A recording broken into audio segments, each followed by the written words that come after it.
Bismillahirrahmanirrahim. Assalamualaikum warahmatullahi wabarakatuh. Pemirsa MTA TV dimanapun Anda berada. Saatnya kembali kita bersua di acara SAR, Search and Rescue. Dan sore hari ini kita alhamdulillah kehadiran tamu yang beda dari biasanya. Kalau rescue sebelumnya kita bertemu dengan para relawan yang senantiasa bergelut di laka air, water rescue, atau juga ini ya, vertical rescue, kemudian ada urban SAR dan sebagainya. Kali ini kita akan bersua dengan seorang yang peduli dengan ular utamanya, karena ada hewan-hewan yang lain yang beliau juga nangani gitu. Ada Pak Janu Wahyu Widodo, founder Exalos Penyelamatan dan Edukasi Ular Indonesia.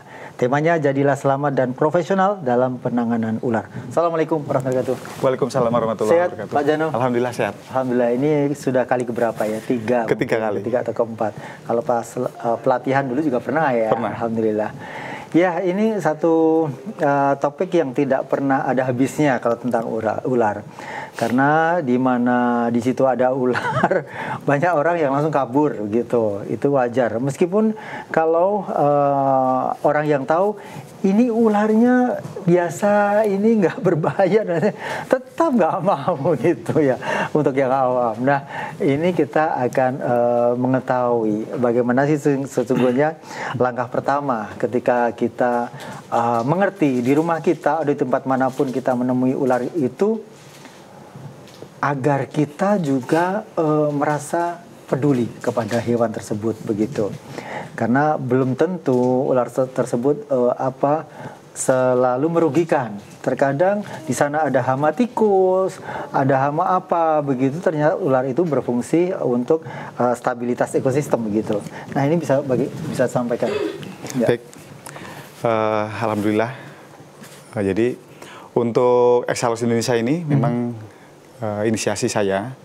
Jadi dulunya memang saya bangun karena kepedulian kepada lingkungan. Ya. Nah, di mana ular itu sendiri juga bagian daripada lingkungan. Betul. Ya. Kemudian di masyarakat kita ketahui bahwa ular ini dianggap sebagai teror, ya, sebagai musuh. Ya. Sehingga kita tahu orang-orang yang takut, orang-orang yang tidak paham, pasti dia akan melakukan sesuatu tindakan yang salah. Ya. Contohnya kabur, atau mungkin lebih ekstrim ya, bentrokan ya. Jadi cari alat kemudian konfrontasi, dibunuh. Padahal ular ini menjadi salah satu bagian daripada rantai makanan. Betul. Ya, jadi di mana dia juga akan sebagai penyeimbang ekosistem, dan juga mungkin ada peranan-peranan lain ya yang sedang diteliti ya. Mungkin hanya saja masyarakat yang takut dengan ular tentu saja akan mengesampingkan peran. Betul. Jadi ada istilah, kalau saya banyak dengar itu, daripada kita yang dibunuh atau kita yang digigit gitu kan, lebih baik kita yang membunuh kan gitu. Nah, ini yang akhirnya Exalos timbulkan, visi kita, tujuan kita tadi adalah kita menyelamatkan lingkungan, menyelamatkan ular dengan kita memberikan bantuan, layanan rescue gratis, edukasi gratis, seperti itu. Ya. Tadi bagaimana ini ketika kita bertemu ular, apa sikap kita yang pertama? Ya, untuk sikap yang pasti adalah tenang ya. Jadi kita menghadapi apapun, persoalan apapun, yang penting tenang. Sehingga kita bisa berpikir jernih, kita bisa melakukan tindakan yang selanjutnya adalah tindakan yang tepat, gitu ya.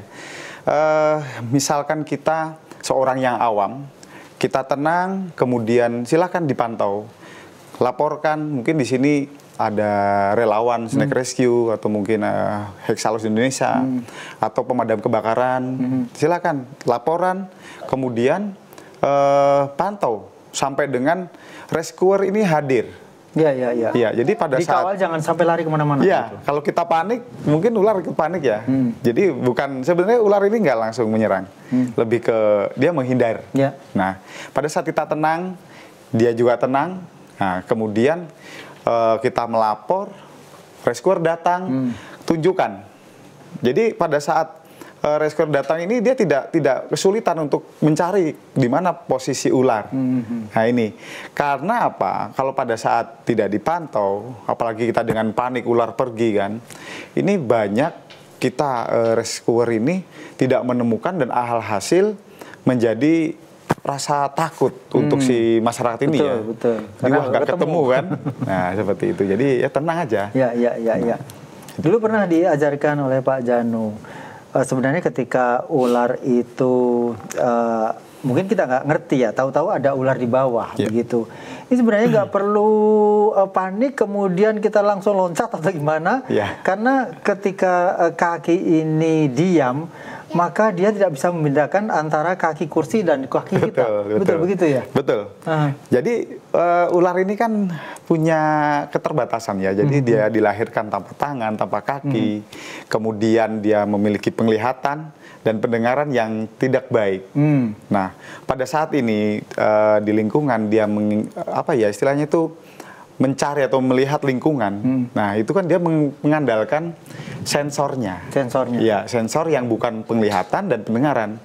Jadi sensor ini ada dua yang utama. Yang pertama adalah getar. Jadi sensor getar atau gerakan. Kemudian yang kedua adalah panas. Nah, untuk yang getar ini pada saat kita bertemu berpapasan, kita tidak kaget, kita tenang, bahkan kita diam. Nah, ini ular menganggap kita sebagai benda mati. Nah, untuk ular yang mungkin punya sensor panas, kita harus antisipasi, yaitu dengan mungkin menggunakan pakaian-pakaian yang safety ya. Jadi misalkan kita masuk ke lingkungan yang terduga, di situ ada ular kayak semak, pinggir sungai, di kebun, silakan menggunakan pakaian yang safety, celana panjang, baju panjang, sepatu bot, pakai penutup kepala seperti itu. Itu akan membuat kita aman.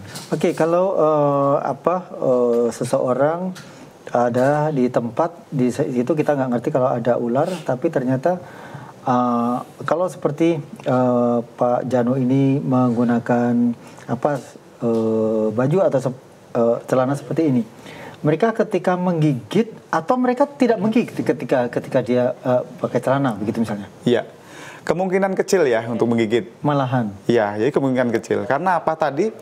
Kita tenang. Untuk ular-ular yang menggunakan sensor gerak, dia tidak mengetahui keberadaan kita. Gitu ya. Jadi posisinya menganggap kita adalah benda mati. Untuk yang sensor panas, dia tidak merasakan, tidak mendeteksi suhu tubuh kita. Gitu, sehingga kita aman. Seberapa panas sih yang dia bisa deteksi? Kalau itu mungkin di penelitian ya, yang pasti tubuh kita ini kan 36 derajat ya, dan itu cukup untuk dia mengetahui kondisi kita. Misalkan dalam jarak yang ya 1 kil, sebenarnya 1 kilan gini, mungkin dia sudah merasakan. Oh begitu. Dan ketika dia tahu bahwa di depannya dalam jarak 1 jengkal itu ada sensor panas tersebut, apa biasanya yang dia sikapi? Ya, jadi pada dasarnya ular itu takut pada manusia, Pak. Oh begitu. Pada dasarnya takut pada manusia. Selama gerakan kita tidak memprovokasi, ular tidak terancam. Yeah. Jadi dia akan lalu saja. Aman gitu. Kita mungkin si ular ini dia akan berlalu atau menghindar kita katakan. Nah, kalau misalkan kita kaget atau tersentuh, nah ini baru dia akan melakukan serangan. Dan saya kadang-kadang melihat begitu kobra yang sudah naik-naik gini, kadang-kadang dielus begitu di kepalanya begitu. Itu karena apa? Faktor-faktor apa seperti itu? Jadi kalau kami di Exalos itu tidak ada istilah seperti itu ya. Oh, iya. Jadi ular yang berdiri, ular kobra yang berdiri itu kan kondisinya sebenarnya terancam. Oh begitu. Ular kobra tidak akan merasa tidak akan berdiri ya kalau dia tidak terancam. Kemudian kalau saya bilang dia mengelus di bagian kepala ini kan bagian daripada atraksi. Sedangkan di Exalos ini kita mengutamakan keselamatan.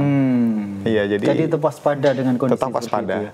Apapun anggaplah kebiasaan kita seperti apapun, maka tetap kewaspadaan itu jadi utama begitu.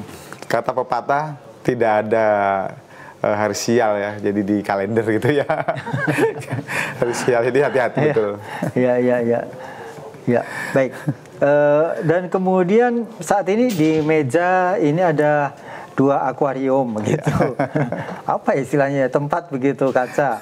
Dan di situ ada 2 ular, yang satu hijau, yang satu coklat, seperti piton begitu. Ada batik-batiknya.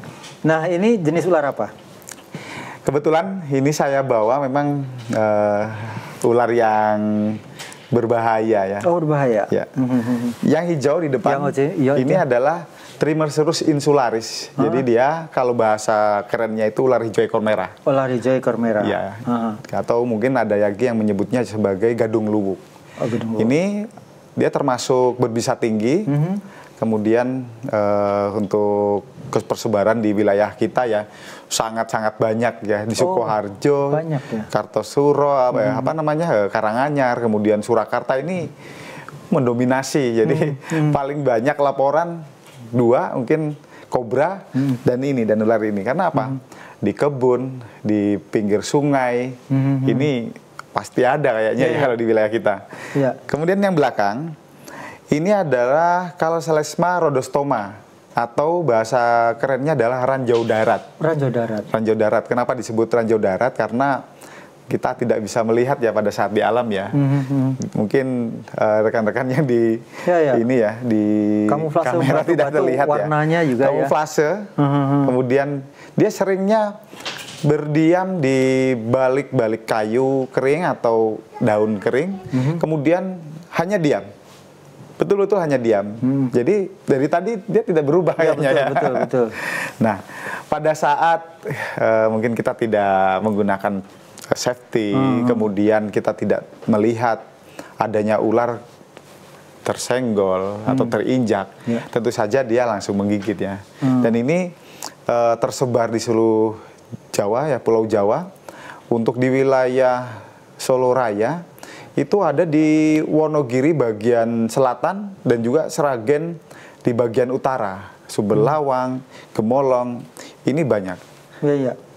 Ini sepertinya tadi menyebut juga apa ya ketika belum on tadi viper begitu? Iya, viper tanah, viper pohon.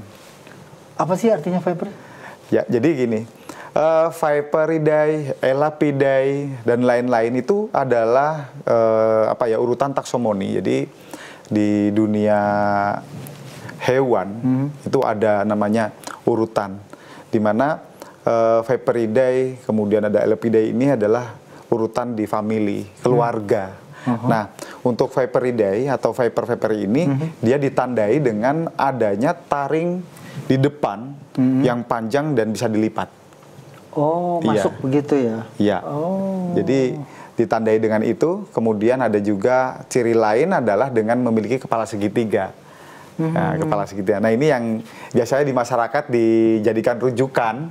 Kalau ular yang berbisa tinggi itu kepala segitiga, padahal tidak. Padahal kobra itu nggak segitiga. Kobra tidak segitiga, oval ya. Seperti itu. Nah, ini mungkin jadikan sebagai rujukan aja masyarakat awam ya. Nganggapnya ini berbisa tinggi, keduanya segitiga ya. Karena segitiga, padahal nggak selalu. Tidak selalu. Padahal ini memang adalah salah satu ciri khas untuk viper, di mana dia memiliki taring depan yang panjang, kemudian dilipat, kepala segitiga, dan dia punya karakter yang tenang. Itu yang saya kira berbahaya. Ya, dan selama ini juga kalau hewan-hewan ini, mohon maaf, ketika kita itu untuk hewan berbisa, maksudnya ketika dia gigit begitu, apakah dia langsung dilepas atau dia tetap nancep gitu terus? Ya. Ada beberapa jenis ular pada saat menggigit dia tidak melepas. Jadi dia menggigit, kemudian membelit. Seperti itu. Itu adalah untuk ular-ular yang tidak berbisa. Tapi untuk ular-ular seperti ini adalah ular berbisa tinggi, dia menggigit, kemudian dia mengusahakan untuk tidak konflik. Tidak terjadi konfrontasi. Sehingga memang menggunakan venom atau racunnya ini untuk melumpuhkan. Jadi digigit, kemudian dilepas, ditinggalkan. Nanti setelah itu dia akan mencari. Oh, ya, jadi kan pasti dia mati gitu ya. Ya, jadi untuk ular-ular ini sangat berbisa ya. Tentu saja satu kali gigit untuk mangsa mungkin jarak beberapa senti aja mungkin sudah mati. Ini sebenarnya usaha dia. Ya, jadi mungkin zaman evolusi lah istilahnya. Usaha dia agar tidak terjadi konfrontasi. Jangan sampai mungkin pada saat menggigit kemudian dia tergigit balik oleh mangsa seperti itu. Dia termasuk hemat energi. Hemat energi. Ya. Ya. Baik. Dan ini yang sering terjadi salah kaprah, namun masih juga dilakukan masyarakat kita. Begitu, terkadang di satu tempat atau di rumah begitu, karena tetangga kita ada yang kemasukan ular, kemudian di tempat kita sendiri akan ditaburi garam, gitu, agar mengira bahwa garam ini adalah satu pagar yang mujarab, gitu, ampuh. Gitu. Nah, ini bagaimana? Baik ya, jadi masyarakat ini turun-temurun ya. Bahkan jangankan di masyarakat awam, bahkan di sekolahan. Kalau kita dulu waktu pramuka, kita melaksanakan kemah, itu kita dibekali garam. Kemudian pembina kita mengatakan ditaburi sehingga bisa menghindari ular masuk ke dalam tenda kan gitu. Nah, kembali lagi ke ke ular yang garam yang ditabur di rumah. Ini sebenarnya sesuatu yang salah ya, atau mitos. Kenapa? Karena ular itu sendiri dia memiliki pelindung dari mulai ujung ekornya sampai dengan kepalanya berupa sisik yang keras. Bahkan matanya juga terlindung. Nah, untuk para sahabat yang mungkin rekan-rekan di rumah, bila mana ingin menghindari ular atau membuat ular tidak masuk ke dalam rumah, sebenarnya sangat mudah tipsnya ya. Mungkin daripada menabur banyak garam yang tidak efektif. Yang pertama adalah tentu saja bersihkan lingkungan, karena dengan bersih lingkungan, mangsa untuk ular ini adalah tikus, dia tidak tersedia. Jadi rumah yang bersih, tidak ada tikus, maka ular juga tidak atau enggan dia untuk masuk ke dalam rumah. Kedua adalah rapihkan rumah ya, mungkin dari khususnya barang-barang bekas. Nah, ini bisa dijadikan tempat persembunyian sementara. Kemudian tutup akses. Jadi akses ini yang paling banyak biasanya dia memasuki untuk kolong ini ya, pintu, kan biasanya ada celah. Pintu itu ada celah. Kemudian paling banyak lagi dia masuk ke dalam saluran air, lubang pembuangan. Oh iya. Lubang pembuangan atau toilet bahkan. Bukankah itu ada bau sabun begitu? Ya, jadi tidak terlalu terpengaruh ya. Jadi mungkin beberapa ular mengatakan kita mengatakan bahwa ular itu dia tidak menyukai bau-bau wangi ya, tetapi untuk kondisi di belakang kita katakan bau sabun itu kan tidak selalu ya. Dan juga mungkin tidak menyengat, tidak terlalu menyengat. Yang jelas tetap itu bisa digunakan sebagai tempat untuk masuk ular. Kemudian ada lagi adalah angin-angin. Nah, itu angin-angin. Maka diberikan jaring besi seperti itu, kasa seperti itu. Kemudian karena ular ini biasanya kan merambat melalui pohon ya. Terus dia masuk ke dalam rumah itu melalui genting. Maka bisa kita pangkas. Jadi untuk ranting-ranting yang menjuntai itu bisa kita pangkas seperti itu.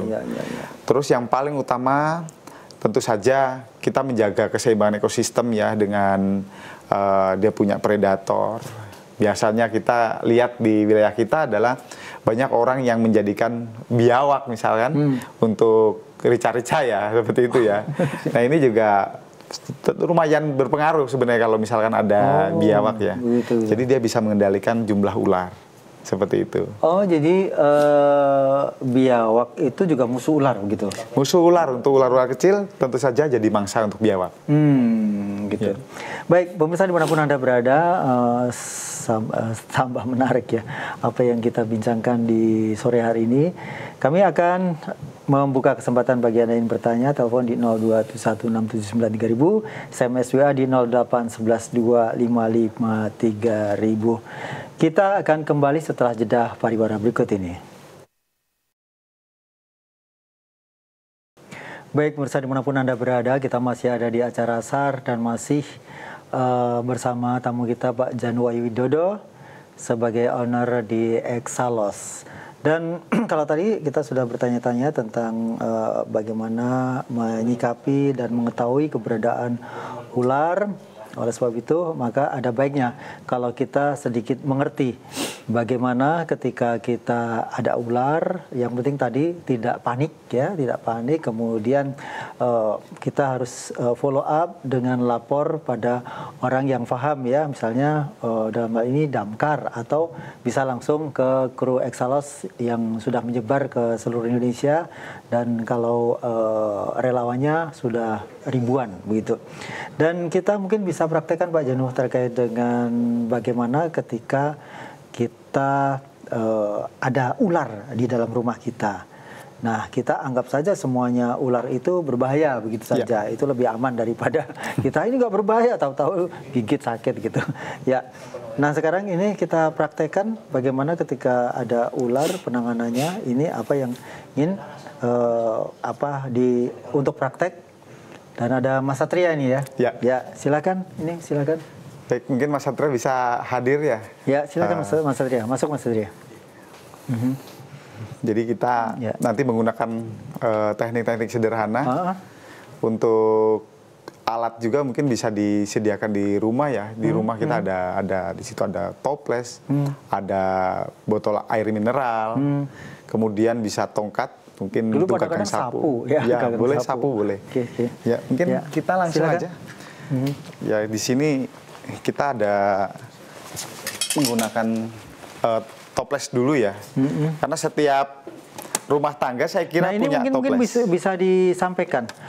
Yang notabene seperti ini ya, ular hijau. Ini termasuk agresif enggak? Ular-ular untuk jenis viper itu biasanya adalah tenang. Oh, malah tenang ya? Tenang. Jadi mereka pasif. Yakin betul ya, karena dia punya sesuatu. Ya. Nah, ini teknik yang sangat mudah. Jadi hanya sebatas menggunakan toples. Kita mungkin setiap orang punya toples. Nah, dipegang di ujung, kemudian tinggal ditutup aja, ditutup. Oh, begitu. Jadi saja ya. Dari depan ya, sehingga dia otomatis ya, kayak tertabrak gitu ya. Kemudian kita mereka bawa langsung menabrak diri. Iya, menabrak diri karena dia selalu maju ya. Oh, selalu maju. Iya. Kemudian ini ada alat bantuan, bisa menggunakan kardus. Oh, nggak ada ular mundur sih soalnya ya. Dia paling balik kanan gitu, maju kanan, lagi. Ya, maju atau minggir. Nah, biasa seperti itu. Oke. Nah, ini digunakan untuk lambaran. Barang alas ini bisa menggunakan kertas yang tebal, atau triplek, atau seng, atau kardus itu juga jadi cukup. Jadi tinggal dimasukkan. Itu menjadi alas, ya. Oke, kemudian setelah sempurna, ini bisa dibalik, ya. Dibalik, jadi dimasukkan tangan kita di bawahnya, dibalik. Dibalik. Nah, kemudian ditutup. Nah, tutup ini standby di atas, tangan kita siap. ini jangan ada yang keluar. Nah, ini tangan ini jangan ada yang sampai keluar. Ini kan berbahaya pada saat kita menggeser ini, ternyata luput. Atas dan bawah ini tidak pas. Ya, jadi tetap harus di atasnya. Kemudian nih, kaki kita ini dibuat ganjal, kita boleh pakai kanan atau kiri. Iya, karena yang menarik yang mana dulu. Nah, tinggal menariknya kita sesuaikan dengan kaki. Nah, ini sambil melihat, jadi dipaskan posisi dipaskan. Nah, ini sangat mudah, sangat mudah. Nah, alat-alat ini digunakan untuk ular-ular kecil, dan memang ular-ular yang masuk ke dalam rumah ini rata-rata kecil. Ya, kita menggunakan alat lain, kita ada botol. Nah, ini ada botol. Kemudian kita menggunakan gagang sapu. Ya, ini adalah gagang sapu. Ya. Nah, disiapkan dulu ya botol ini kita tetap memegangnya sama dengan toples tadi, yaitu di belakang. Dikeluarkan. Ya, nah ini udah berganti teknik ya. Ini sangat-sangat sederhana. Jadi kita tinggal menggunakan sapu atau kayu. Nah ini untuk menekan. Kita beri jarak ya kurang lebih mungkin 3 atau 5 cm. Ya, setelah itu kita arahkan kepalanya ke lubang.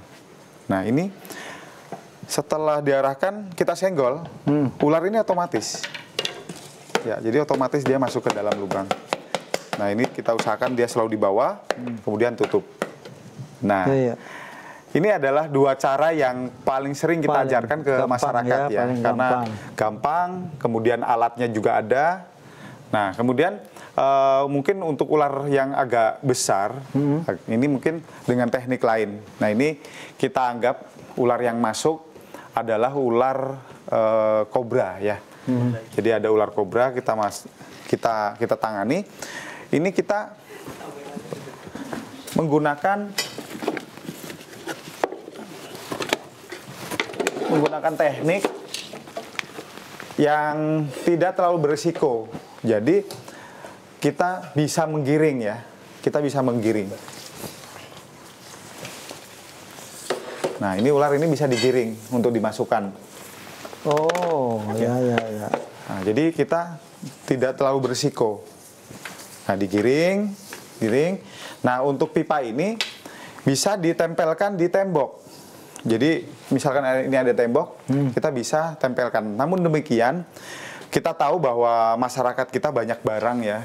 Nah, mungkin di tembok itu ada lemari, mungkin ada meja dan lain-lain, sehingga mau tidak mau kita ada mengambil ekornya. Nah, ini namanya semi body contact. Kalau kita giring adalah non body contact, kalau ini adalah semi body contact. Ini mengantisipasi karena banyaknya barang, sehingga mau tidak mau kita harus mengambil. Nah, kemudian diarahkan untuk masuk. Nah, rekan-rekan, untuk pipa, ini bila mana tidak ada bisa diganti dengan botol air mineral yang dipotong. Okay. Atau menggunakan bata, 2 bata, ini juga bisa digunakan. Bata? Nanti, ya bisa jadi bata, 2 bata begini jadi untuk gerbang seperti itu. Oke, siap. Iya. Nah, setelah ini masuk, dia ini nggak mungkin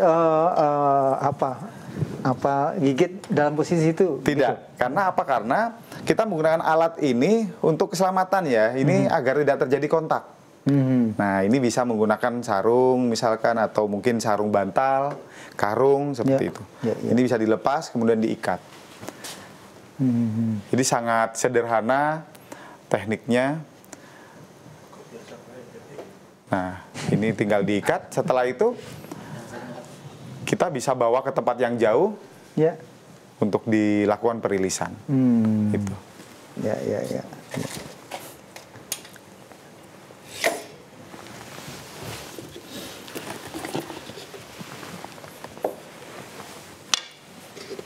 Tidak cukup mudah, pemirsa. Sepertinya ini butuh nyali ini ya. Mas Satria mungkin bisa sembari nali gitu. Awalnya dulu membiasakan diri lama-lama menjadi tenang, itu bagaimana itu? Apakah dulu juga semula panik waktu awal-awal? Awal-awal saya melihat ular itu awalnya geli, Pak. Oh, geli karena mengira ular itu kulitnya itu berlendir, ya. Cacing atau begitu. Iya. Itu awalnya. Namun lambat laun setelah saya mencoba untuk tetap tekad saya untuk upgrade skill saya, pengetahuan saya coba untuk selalu interaksi dengan ular.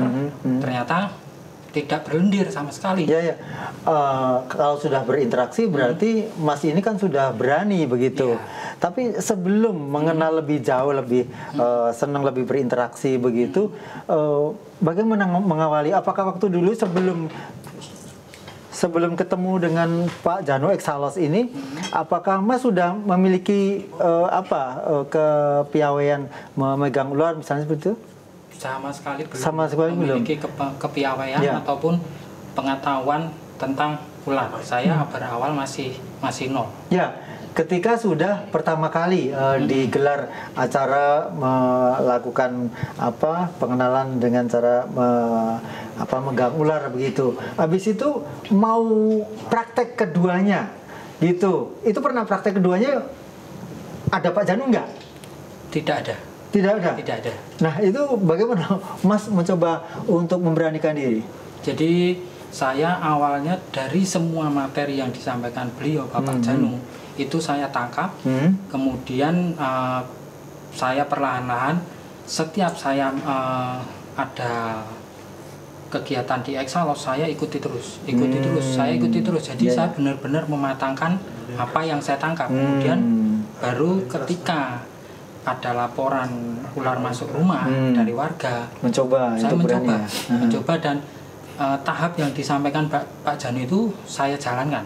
Alhamdulillah dan selalu menganggap semua ular berbisa begitu saja ya, daripada berisiko begitu ya. Baik. Itu awalnya saya menganggap semua ular berbisa. Namun setelah saya belajar menghafal ular yang terutama yang berada di lingkungan Surabaya sini, terutama yang berbahaya. Misal saya melihat, oh ini bukan welang, ini bukan weling, bukan juga ini hijau ekor merah, bukan juga kobra Jawa. Oh ini ternyata ular koros. Saya tidak bawa alat, ya sudah saya tetap menangani sesuai dengan prosedur yang disampaikan Pak Janu. Kalau ularnya itu tidak berbisa, boleh tanpa alat pun nggak apa-apa. Namun harus benar-benar memastikan itu ular tidak berbisa. Ular tidak berbisa.